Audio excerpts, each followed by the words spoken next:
terms of industry partners, one of the things that we really wanted to try to set up in this year and the coming years is sort of a broader support, for example, for the photonics and for the relay projects. And what I mean by that is that on one hand, if you look at the photonics projects, applications are pretty nicely defined, and it almost comes as a necessary to have some sort of a standardization effort where you're about to define a new way computers will talk to each other.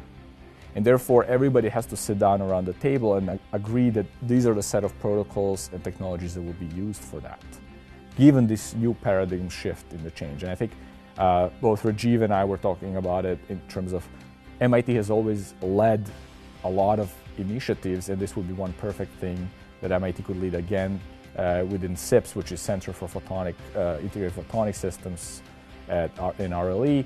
You already have these working group initiatives to try to coalesce industry people around the table without any sort of disclosure issues to work on these open standards that they will be able to lead.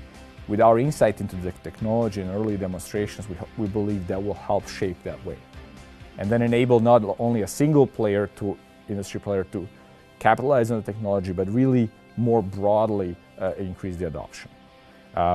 In another sense, in both photonics and, if you will, relays, what I think is more broadly needed, not just for my group, but also researchers in this field, is getting foundries, which have these billions of dollars of equipment and already invested in infrastructure, to work more closely with researchers. Because the time has come actually where no nano lab or at any institute, Harvard or MIT or any school, is big enough and sophisticated enough to run the processes the way these foundries do.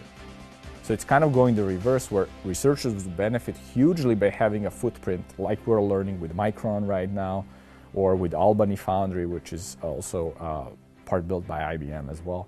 That in these very sophisticated environments, researcher who knows what they're doing can do wonders, if just they're given a little bit of a leeway, right, and a footprint there. So reviving these types of collaborations, which is not really on the horizon of big schools necessarily, everybody's trying to build their own local infrastructure, is something that actually is, I think, very useful.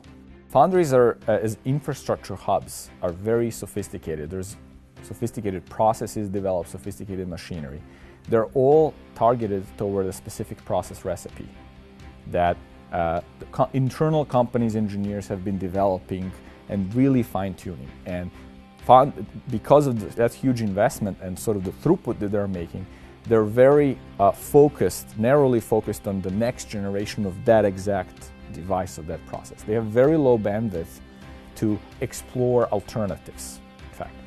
And what researchers like MIT, like my group, or Rajiv's group, a number of other researchers at MIT and other schools are bringing to this table is this insight into how we could do it differently, not radically using different processes, but how we could tweak these processes, these very powerful processes, to build radically new devices that would enhance the technology and sort of advance our manufacturing investment to building something that's previously unimaginable.